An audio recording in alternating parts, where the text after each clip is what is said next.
आहे. गौरीज किचनमध्ये सगळ्यांचं स्वागत. आज मी गोडा मसाला वापरून गवारीची भाजी बनवणार आहे. त्यासाठी तेलावर प्रथम मी गवार परतून घेते.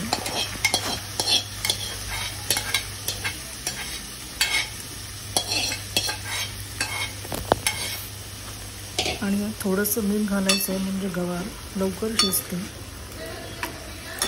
6 ते 7 मिनटं गवार तेलावर परतून घ्यायची आहे.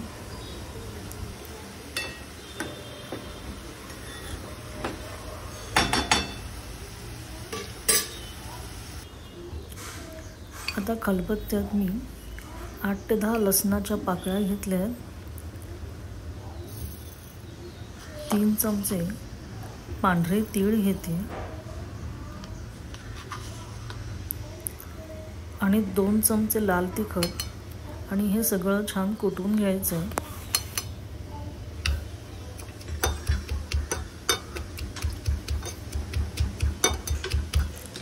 माझे व्हिडिओ आवडत असेल तर व्हिडिओला लाईक करा आणि सबस्क्राईब करा आणि इन्स्टावर बघत असाल तर फॉलो करा. आता ही चटणी छान कुटून तयार आहे आणि आपली गवार पण तेलावर परतून झालेली आहे. ते आता आपण बाजूला काढून घेणार आहोत.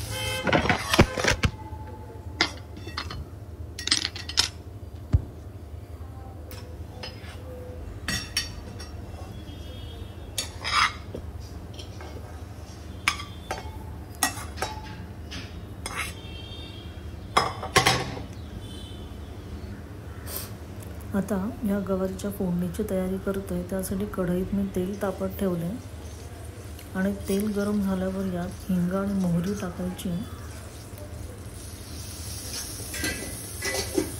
आणि मोहरी तडतडली की आपण जी कुटून घेतलेली चटणी आहे तीळ आणि लसणाची ती या तेलात परतून घ्यायची आहे.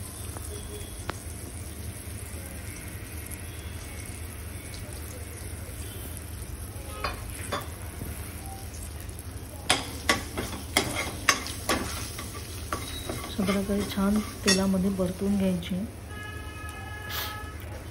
मी थोडासा कढीपत्ता टाकला.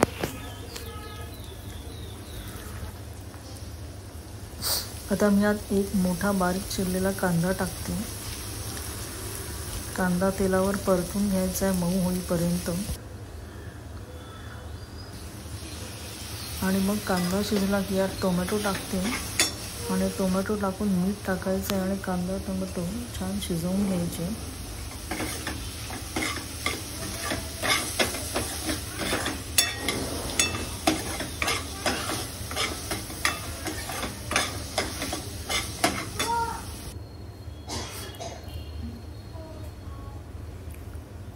झाकण ठेवून कांदा टोमॅटो शिजवून घ्यायचं आहे.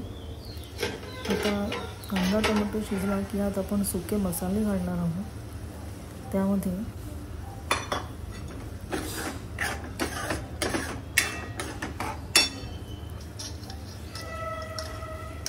1 चमचा हळद, 1 चमचा लाल तिखट आणि 2 चमचे गोडा मसाला टाकायचा आहे.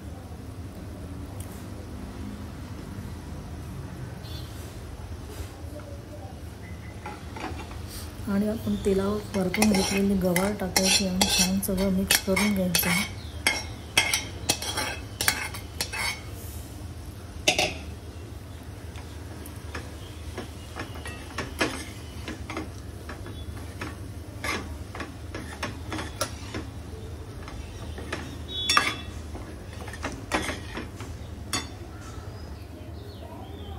आणि वाफेवर आता ही फोडणी शिजवून घ्यायची आहे. गरज असेल तर यात मीठ टाकायचं आणि यामध्ये थोडा गूळ टाकायचा आहे. म्हणजे शूट करायचं राहून गेलं पण गूळ थोडा टाकायचा आहे चवीसाठी आणि बारीक चिरलेली कोथिंबीर टाकायची आहे आणि आपली भाजी तयार आहे. सर्व करूया. फुलक्याबरोबर किंवा डाळ भाताबरोबर खूप छान लागते ही भाजी. व्हिडिओ बघितल्याबद्दल थँक्स. Bye bye.